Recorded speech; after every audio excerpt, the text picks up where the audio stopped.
guys, and welcome to the Moms and Mysteries podcast, a true crime podcast featuring myself, Mandy, and my dear friend, Melissa. Hi, Melissa. Hi, Mandy. How are you? I'm doing well. I'm dreaming of gravy boats and dinner I rolls. have never heard that in my entire life. I don't think those words have ever been muttered ever. Congratulations. No? Yeah. Well. Gravy boats? Who dreams of a gravy boat? This girl. This is too holiday for me. I don't think I can do that. We're getting in the spirit. Okay. Well, I'm very excited for you.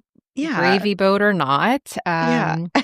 We'll talk about cranberry sauce next time. Yeah. So this week we're going to be revisiting a case that we actually covered previously, and there has been a major update in this case. So we're going to replay the episode that we originally did and stick around for the end so we can give you the update and the latest developments on the story. The story of Nikki Cheng, Saelee McCain began on November 9th, 1984, amidst the chaos and uncertainty in Southeast Asia in the aftermath of the Vietnam War. Born in a refugee camp, Nikki was the third of 7 kids that were born to her very resilient parents. They had lived in Laos during the Vietnam War, but when countless families were displaced in the fallout, Nikki's family had to make the very scary decision to flee. The U.S. government had stepped in and granted asylum in Thailand for those who could make it there, and Nikki's parents decided to take that chance. They migrated to Thailand and lived in refugee camps where they welcomed 4 children, including Nikki and her sister Kay. Years later, Nikki's family made another bold decision to relocate to the United States. They settled in the Seattle, Washington area, and they continued to grow their family with 3 more children, including another sister named Chloe. Life in Seattle brought new beginnings, and Nikki's family was able to reconnect with some of their other family members there. They formed close-knit communities with other immigrants and had a very close relationship with their families and those in their community. Nikki and her siblings grew up spending a lot of time with their cousins, but since most of the cousins were boys, it ended up bringing Nikki a lot closer to her sisters because they were the only girls, and they ended up forming a bond that lasted a lifetime.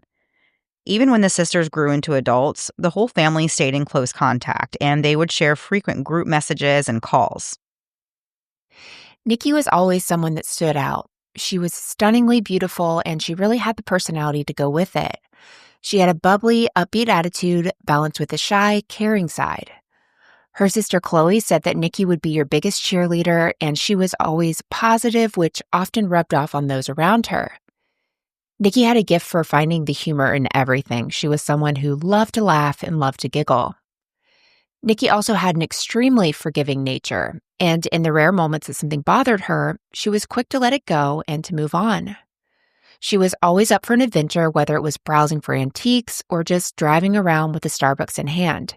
She really didn't even need a plan. She just brought her usual enthusiasm to any situation and made it fun. As a result, people loved being around her, as she was a source of comfort and happiness and someone you could always depend on. Nikki saw the good in people and believed in everyone's potential regardless of their flaws. She was extremely compassionate and she had a huge heart. Nikki's sisters shared some of their favorite memories, including one story that really perfectly illustrates Nikki's easygoing nature. So the story goes that when Chloe was 16, Nikki was moving back home to Redding from Sacramento, and Chloe was helping with the move. So they're in Nikki's red Mitsubishi Eclipse going 65 down the freeway when Nikki mentioned that the gears in her car were getting stiff and they wouldn't shift easily, which is something that could absolutely cause full-blown panic. For sure. For me. The freeway. Okay. I know, that's terrified, what I thought of. Panicky driver here. I already had anxiety just reading this story. I was like, nope. Can that happen? Yeah.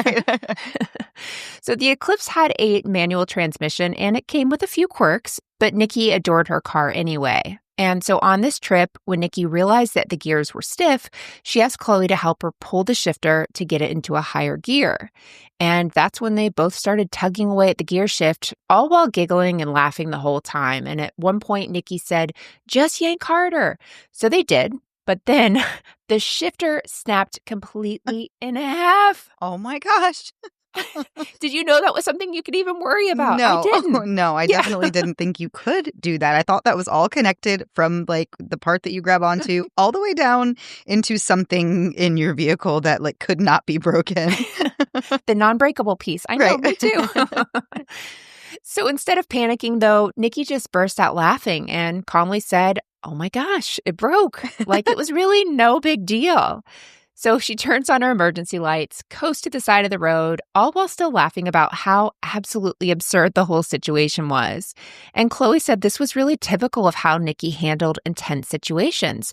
Nothing ever really seemed to rattle her, and she was always lighthearted and ready to solve the problem. Another memorable moment that Nikki's sister Kay shared was about the time that Nikki taught her to ride a bike. So rather than this, traditional approach that one might take to saying, get on the bike, hold it steady, and then just pedal, Nikki had her own unique advice. She said, if you feel like you're falling, just yank the handlebars the other way and you won't fall, which is true. It is true. And it's very easy, I feel like, for like a new rider to understand. I love that. Right. That's exactly what you need to do. So Kay's bike riding lessons were a mix of pedaling and making quick, sharp swerves to keep her balance. But it was an example of how Nikki always turned something ordinary into a fun and memorable experience. In the late 2000s, Nikki was working at a casino as a cocktail waitress when she met Tyler McCain, who worked at the same casino in the slot machine department. Tyler was known for his charming and flirtatious personality, but like Nikki, he had a shy side, and that shy side is what captured Nikki's heart. Tyler and his mom are both members of the Redding Rancheria, which is a federally recognized Indigenous peoples sovereign nation. And he had a little bit of a troubled past. He had charges of felony burglary and misdemeanor vandalism from 2008. The burglary charge had been dismissed, but the vandalism got him 3 years of probation, which he was still serving when he met Nikki. By 2010, the couple was married and living on a 3.5-acre lot in Happy Valley, California, which was near the rancheria. Nikki and Tyler soon grew their family to include 4 children, and life seemed perfect and full of promise for a beautiful future. But everything changed in 2020 when, as we all know, COVID-19 began to spread across the world and people everywhere were thrust into a completely different lifestyle and routine than the one that they were used to. When the world went on lockdown in 2020, Tyler was working as a spa manager, and since the spa had been forced to close, that meant Tyler found himself at home full-time. At the same time, the couple's 4 children who had been attending public school switched to being homeschooled, so the family was all together all the time. Tyler's sister also stayed with them frequently, which added to the already crowded and tense situation. And like many people during that time, Nikki was mostly in touch with her family through messages and calls, but face-to-face visits really weren't much of a thing. As weeks turned into months of lockdowns and spending every moment at home, Tyler started to isolate himself and would spend hours out in the garage just kind of hanging out in a space that he had created for himself. Nikki would try to engage with him and get him to come spend time with the family, but tensions only grew, and eventually Nikki started to suspect that Tyler was using drugs. When she started to confront him about it, he would just react defensively and escalate the situation into a very intense verbal argument. At some point, these fights appeared to turn physical, and the volatility increased even more between them. And then to make matters even worse, Tyler got arrested that year for driving under the influence. His blood alcohol level was over 2 times the legal limit. He was sentenced to probation and required to install an ignition interlock device in his car. Meanwhile, the couple's arguments were more frequent than ever, and they were intensifying with each one. All these things were really starting to take a toll on Nikki, who, as we've been saying, is really just a gentle, kind, very patient and calm person. The pandemic had forced a physical distance between Nikki and her own family while leaving her completely vulnerable to Tyler's growing control and manipulation. Since they lived in the country, far from neighbors and from the local community, there really weren't many opportunities for Nikki to even have casual interactions with other people or just quick little escapes. I can't tell you how often I just will be like, I just need to go run to the gas station or go run and, like, get a Diet Right. Coke, or just to get out for a little bit and have somewhere to go, not even for a long time, just to go run an Yeah. errand somewhere. She didn't even really have that opportunity to just kind of get out of the house, take a break from the kids, and from Tyler and all of that. Like, she was completely isolated. She had no support system and really no way where to escape to. On top of all that, the kids, as we said, were also at home being homeschooled. So there's no connection to the outside world. There's no routine or part in her day that involves other adults, who would be able Yeah. to see that things were wrong, or, to be able to hold Tyler accountable, or anyone really for that matter. And we have so much more to get into after a quick break to hear a word from this week's sponsors. You know that feeling when your kids tell you they just made the team and you're so excited, you're so proud, and then immediately you realize your life just got a whole lot busier between practices and carpools, tournaments, and figuring out which field you're supposed to be at. It really starts to feel like your toughest opponent is your own schedule. And that's where Skylight Calendar comes in. It's a Wi-Fi connected digital display that keeps every game, practice, and reminder in one place.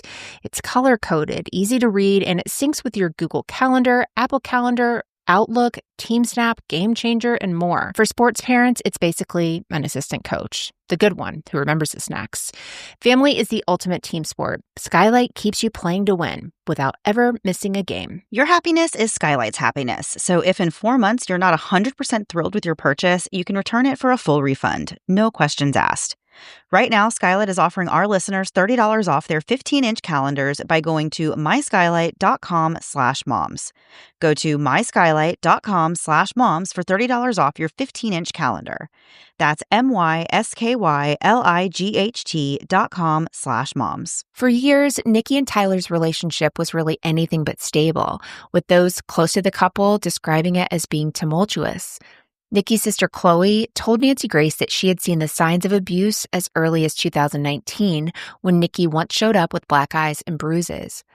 Other witnesses said they'd seen sheriff deputies at the residence multiple times in the same week. When the couple would have an especially bad fight, Nikki would go to her parents' house for a day or two to cool off. But Tyler would text Nikki's sisters and plead with them to tell Nikki that he was sorry. So we have some examples of the texts he sent to both Chloe and Kay, and they said things like, tell Nikki that I love her and that I'm sorry, tell her I'll change and go to rehab and get clean, as well as, can you ask Nikki if she wants to go out of town with me for a few nights? Thanks, Chloe. If she doesn't want to go, the house will be free for her to get things she's needing in the meantime. I'm going to come by. Thanks.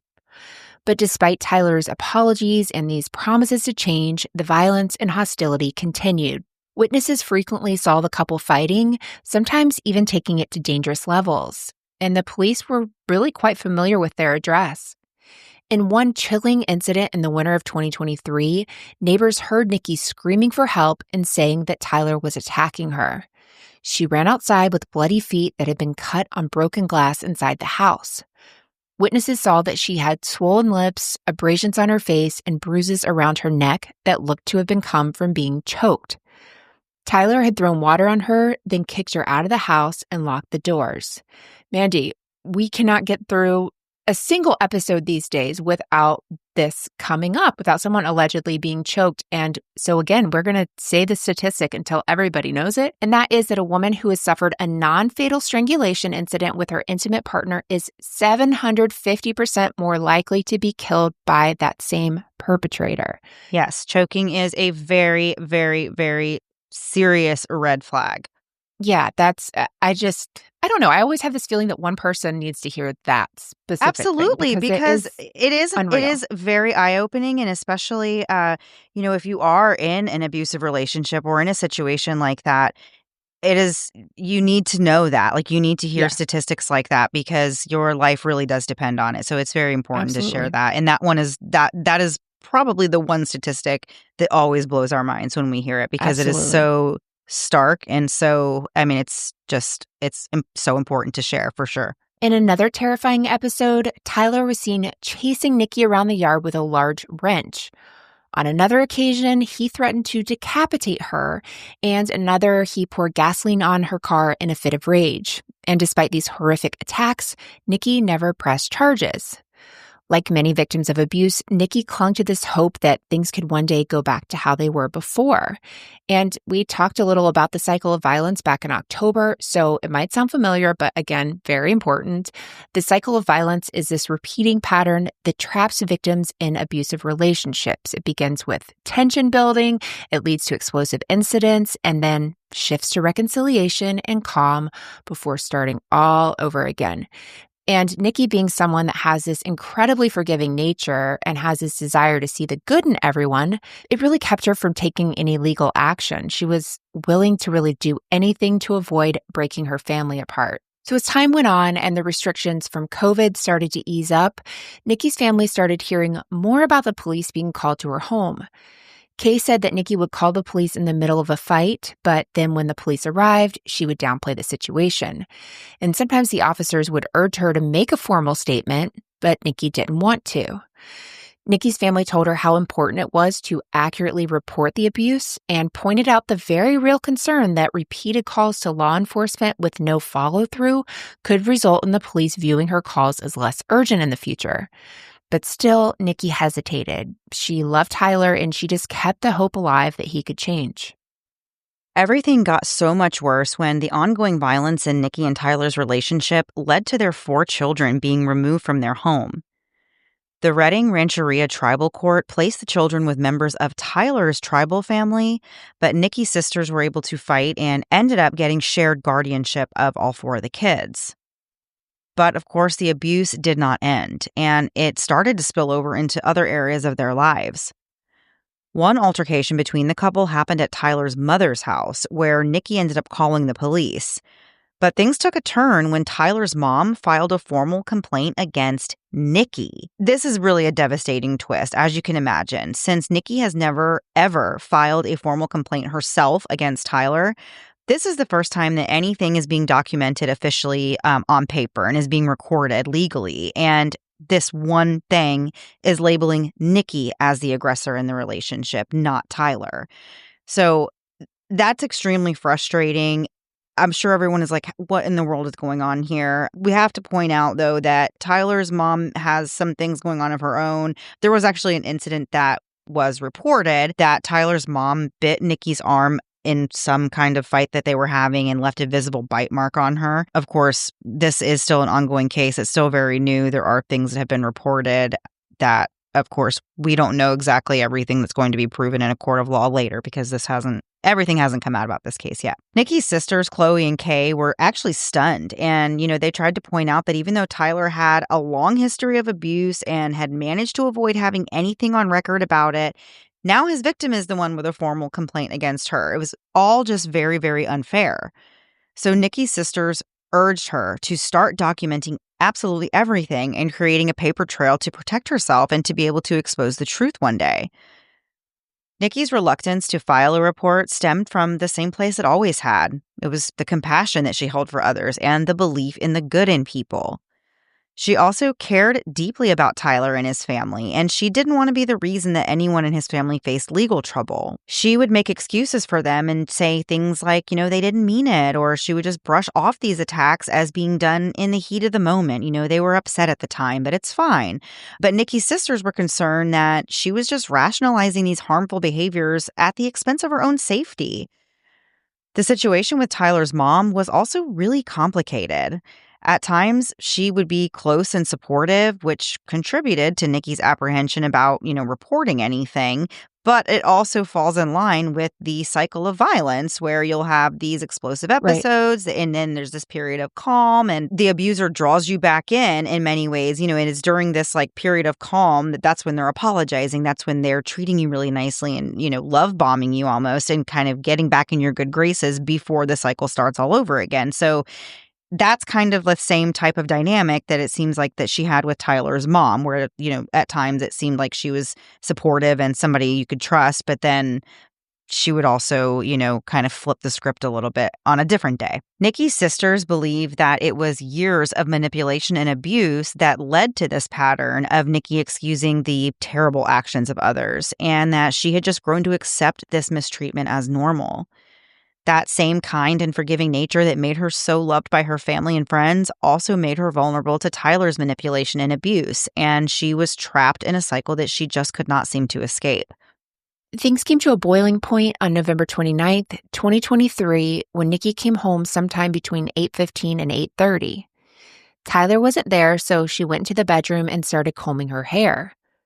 About 15 minutes later, Tyler came in and was visibly agitated and speaking words that really just didn't make much sense.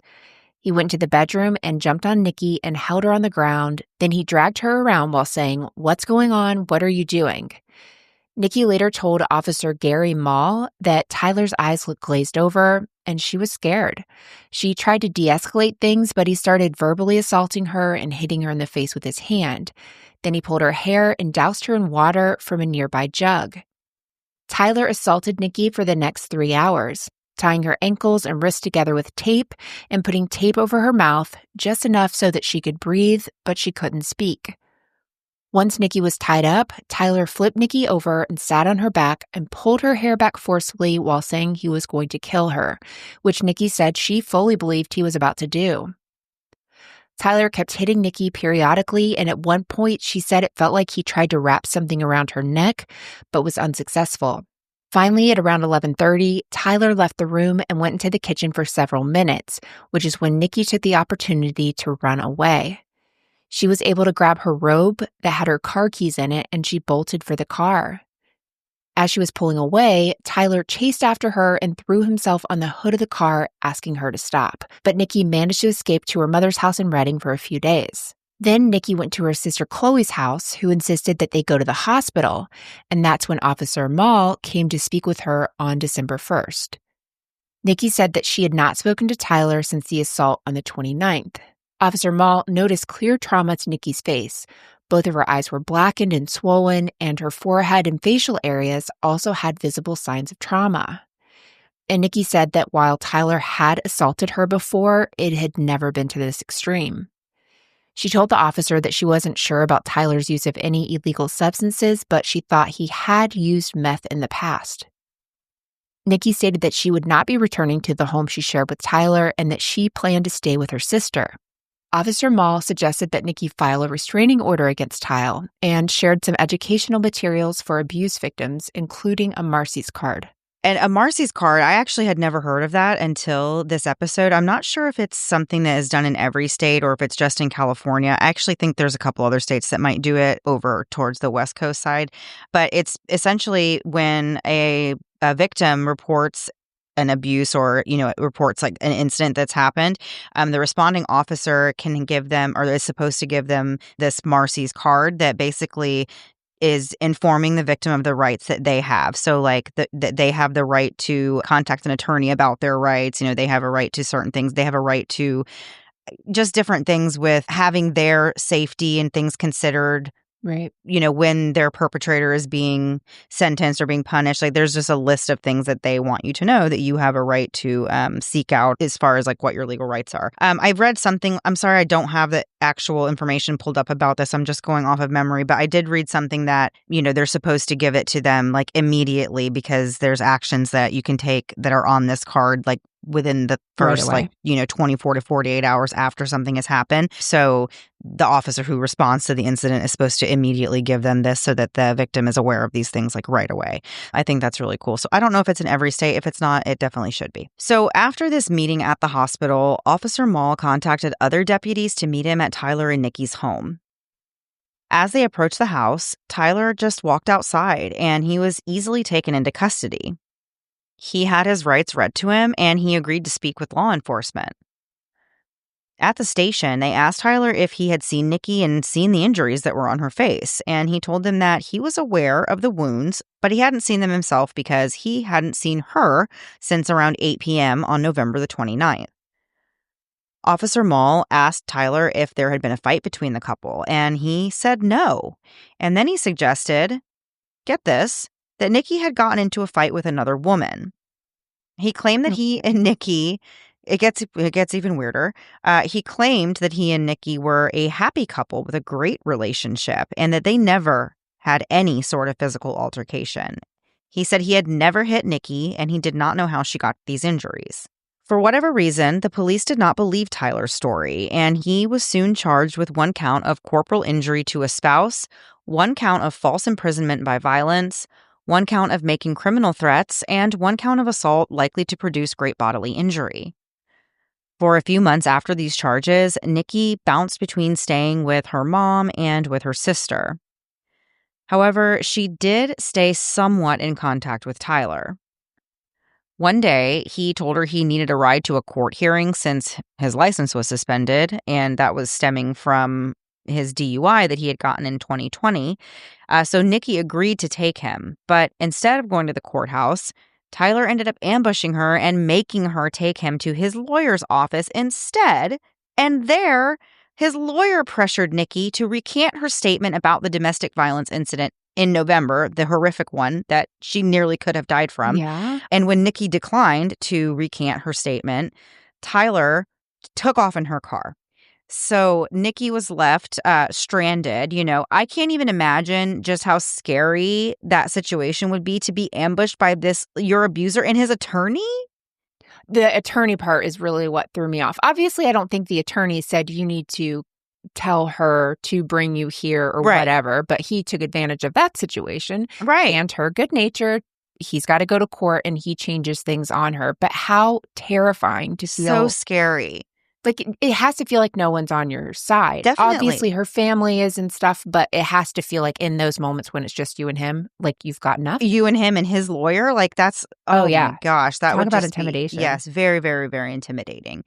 So she was left stranded without a car, and Nikki called her sister Chloe for a ride, but unfortunately Chloe was at work, so Nikki ended up getting a ride home from another person.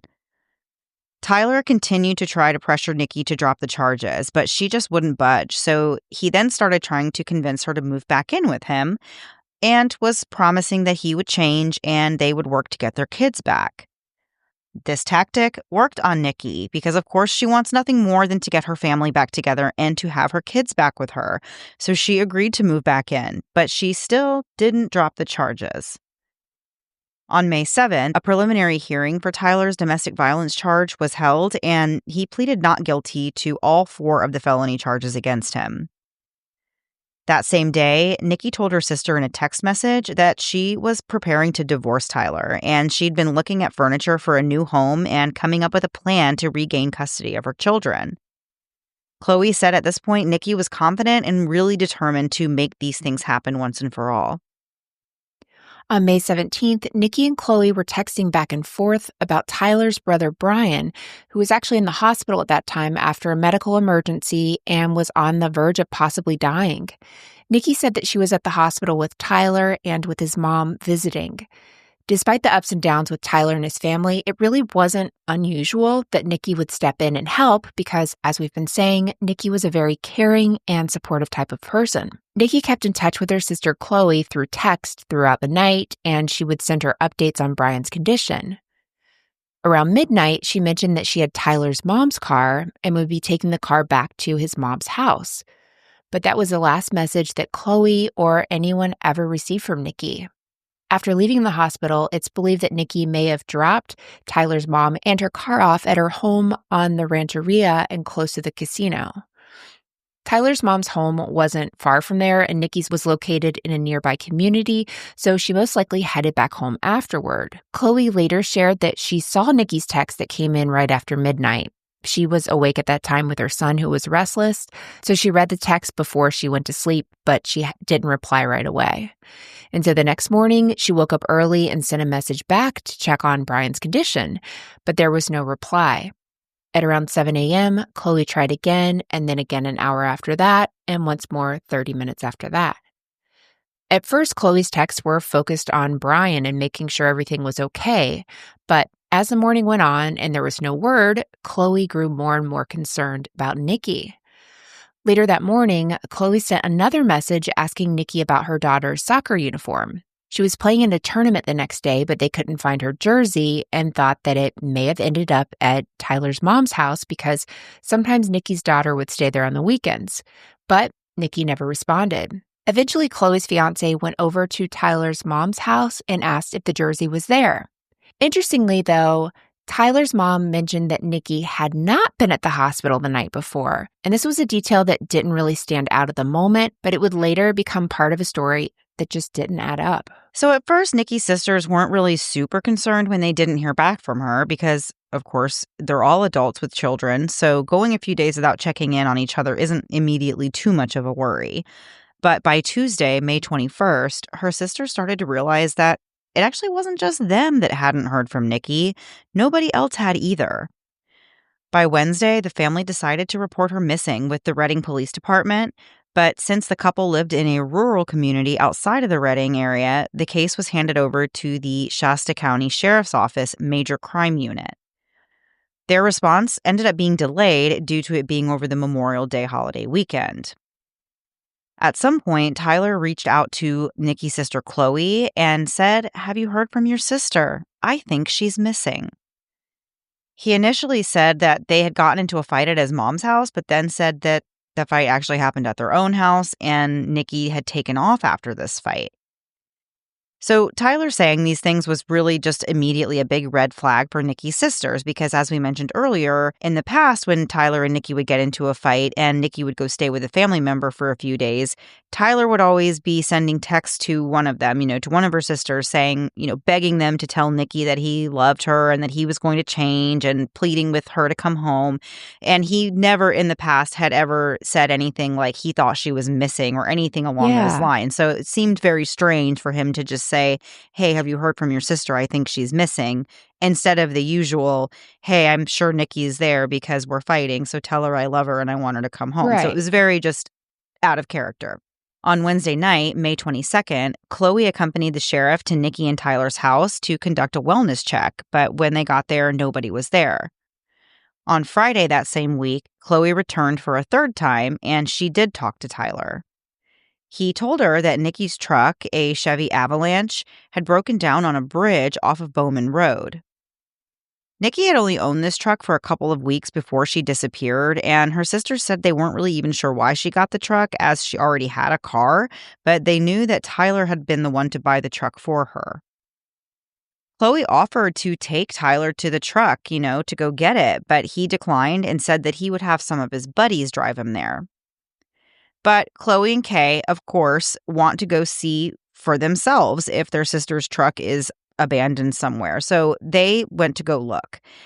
They said that there were only a few real bridges on Bowman Road, and there were a few small bridges that crossed over creeks, but they weren't really large enough to leave a vehicle broken down on. So They went around the area and checked all the bridges, but they didn't even find Nikki's truck anywhere. One of the other times that Chloe went to Nikki's house, she ended up talking to this guy who was living on the property and asked if he had seen Nikki or her truck. And he said that he had not seen Nikki, but he had seen Tyler driving this truck around. So this person that was living on the property said that Tyler told him to pick Nikki up from his mom's house because Nikki had Tyler's mom's car following this hospital visit that they were all at together. So this guy ended up going there to get her. They ate and talked, and then he took Nikki back home. He said he did not know what happened to Nikki after that. A week later, Tyler invited Chloe inside the house and pointed out that Nikki's brown purse was sitting on the counter. But Chloe said that when she returned several days later, there was a purse there, but it was a different purse. There was a black purse sitting in the same spot. Nikki's sisters had no idea where her phone could be, and they say to this day that if the police have found it, they have not notified the family of that. And we have more to get into after one last break to hear a word from this week's sponsors. So before the break, Nikki's family is searching for both her and her vehicle. They're really getting the runaround from Tyler on when he's seen her or when he's seen her vehicle. And now we have someone saying that not only was Nikki's vehicle around, but Tyler was the one driving it. So finally, on May 25th, Nikki's 2002 Chevy Avalanche was found in a desolate, hilly area about 40 minutes away from her home. The location where the truck was found wasn't just any remote area. It was an area that few people even knew existed. There was no cell service, no nearby activity, and really this eerie openness to the area. Finding the truck in this specific location raised several questions like, how did it get there, for starters? It really wasn't a place you could easily drive to and return from without help. So whoever left the truck there likely had assistance in the form of a second vehicle or some kind of a ride back. The trek would be way too long on foot or bike without significant effort. 2 days after Nikki's truck was found, a massive volunteer search party combed the area nearby, but despite their efforts, no clues were found. Everyone was really baffled and wondering how and why Nikki's truck was so far from her home and her last known location. Literally, it's just out in the middle of nowhere.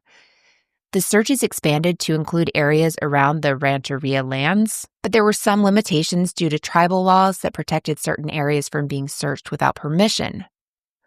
Meanwhile, Tyler was nowhere to be found when it came to the searches. He actually didn't participate at all.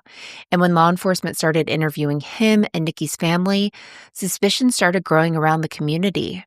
Nikki's story gained attention through a billboard funded by the Redding Rancheria that was placed on Interstate 5 in Anderson. The billboard announced a $10,000 reward for Nikki's safe return. Soon the reward grew to $30,000 thanks to contributions from the Kingsman Philanthropic Corporation and Shasta County's Secret Witness Program. Then, in a twist, on July 3rd, a fire broke out on Tyler and Nikki's 3.5-acre property. The fire ended up scorching 98 acres and destroying several of Tyler's vehicles, but all the homes were spared. Tyler said the fire started by accident when a hot catalytic converter came in contact with dry grass. He was given a citation for starting the fire, but he wasn't arrested because there really wasn't significant evidence to prove criminal negligence. Interestingly, the day before this fire, a fire broke out just 16 miles from where Nikki's truck was found, and that ended up burning 19 acres in western Shasta County. The fire started on a remote backcountry property that was owned by Tyler's cousin, which is interesting. There had been a search planned for that area, but they could no longer conduct it because the property had been burned. And just to say, there's no proof that either of these fires had anything to do with Nikki's disappearance, but just kind of interesting. Yeah. On June 28th, Superior Court Judge Daniel Flynn continued Tyler's domestic violence hearing until July 5th due to the fact that Nikki was still missing.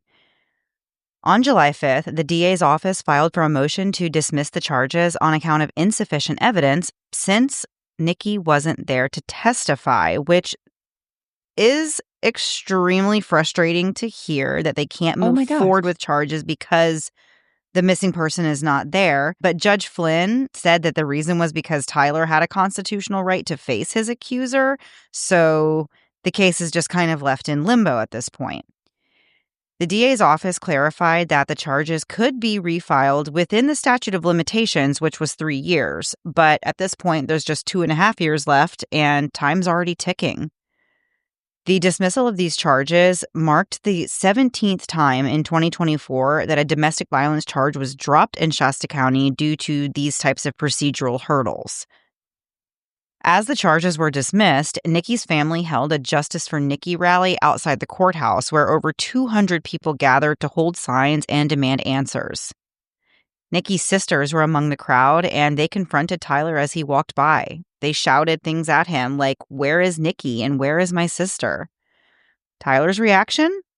Well, he did, of course, what any normal grieving husband would do in that situation. He shrugged his shoulders, flipped Nikki's sisters off, and walked away without saying a word. Oh my gosh. Yeah. And within just a couple of weeks, Tyler found himself in legal trouble yet again. On July 31st, he was pulled over and arrested for driving with a suspended license, which, as we said before, was still suspended since he had gotten his DUI in 2020. During this traffic stop, the officer actually found ammunition in his car, which is a direct violation of the court order issued after the domestic violence case, because that said that he was prohibited from possessing firearms or ammunition. His legal troubles continued when he failed to appear at his August 19th trial date. Instead, his attorney requested a settlement conference, which just pushed all the proceedings back even longer until October 7th. Meanwhile, Nikki's family continued to press for answers. They were determined to keep her name in the spotlight and to keep the search for her alive. As of this recording, Nikki is still missing and her family is desperate for answers. Tyler, for his part, has continued to change his story. He told one person that Nikki ran away with a female love interest, then that she ran away with a man to Las Vegas. But all of this is really just a red flag for Nikki's sisters. Kay said that she knew based on what Nikki told them that Tyler had a very jealous nature. So if Nikki really ran off with another lover, he would never be that indifferent about it. It wouldn't be typical of him to just have these casual reactions to that type of news. Kay also noted that Tyler's personality made it unlikely for him to dismiss such situations without a confrontation of some sort. Tyler's mom has also changed her story. She told Nikki's sister that an Uber picked Nikki up from her house that night after she dropped off the car. And of course, this is after she said that Nikki wasn't even at the hospital that night visiting Brian, Tyler's brother. Yeah, and Nikki's sisters also now question whether or not Nikki was even the one to send the text messages that night from the hospital, saying that she was at the hospital with Brian and with Tyler and his mom, because now they're not even able to verify or confirm that she was even at the hospital that night. If you'd like to help Nikki and her family, please join the Facebook page, and we'll, of course, have that linked in the show notes. You can share Nikki's story as well as the flyer, and we've learned so much in the past year or so how much it means to families to do this. It's such a simple thing to be able to do, but for them to see the support, and you just never know whose eyes are going to see this. So anyone that has information about Nikki or how she disappeared, please contact the Sheriff's Office Major Crimes Unit at 530-245-6135 or email mcu@shastacounty.gov. You can also submit tips through scsecretwitness.com/submit-a-tip. And we will have, again, that in the show notes. Nikki's described as being around 5 feet tall, weighing 100 pounds, and has brownish red hair and brown eyes. She also has a forearm tattoo with flowers. Man, it's crazy when we hear of these stories that really happened so recently. Very recent. Yeah, just now going through it and kind of unfortunately learning as they go and, getting this information, trying to figure it out. They're like starting at the beginning, trying to piece things together themselves. They are, and really just getting the story out there. I don't know if we mentioned in the very beginning that Haley was able to sit down and speak with Nikki's sisters, Kay and Chloe, and they were very helpful in putting together the information for this episode. So yes, we, of course, want to say thank you to them as well, and thank you for allowing us to share Nikki's story. But as you were saying, this is so recent, and they are really just at the beginning of still trying to get answers. They still don't have all the answers. Right. And this is very much an ongoing case. So absolutely pay attention if you live in that area. And if you know anything, report anything that, you think might be of any use. Okay, so as promised, we do have an update on Nikki's disappearance. Since the start of this investigation, detectives have served numerous search warrants. They've interviewed family and friends and acquaintances, and they have conducted multiple searches. But despite all of that, Nikki was never found. Earlier this year, detectives announced that based on the evidence they've gathered, as well as the interviews they've conducted and the fact that no one has heard from Nikki since she went missing, they now believe that she's been the victim of homicide. Then, just a few months ago in August of 2025, Nikki's 39-year-old husband, Tyler, was arrested and booked in the Shasta County Jail. He's being held without bail and charged with special circumstance murder. Prosecutors said he killed Nikki to prevent her from testifying in a criminal case against him. So that case involved felony domestic violence charges from December of 2023 after Nikki accused him of restraining and attacking her during an hours-long assault. The case was dismissed in July of 2024 after Nikki disappeared and couldn't testify. At a press conference months before his arrest, Tyler had publicly pleaded for Nikki's safe return, and he apologized to both of their families and said he wanted to help find her. Now, authorities allege that he's actually responsible for her death. There is a $30,000 reward that's being offered for information leading to Nikki's location. Anyone with information is urged to contact the Shasta County Sheriff's Office Major Crimes Unit at mcu@shastacounty.gov or by calling 530-245-6135. And if you or someone you know is experiencing domestic violence, please reach out for help. You can call the National Domestic Violence Hotline at 1-800-799-7233 or visit thehotline.org. Calls are free and confidential. The thing that still infuriates me in this case is that by Nikki disappearing, the case went away for domestic violence. And it's like, well, yeah, that's exactly what he wanted. Right. Now that she's not there, nothing can be done.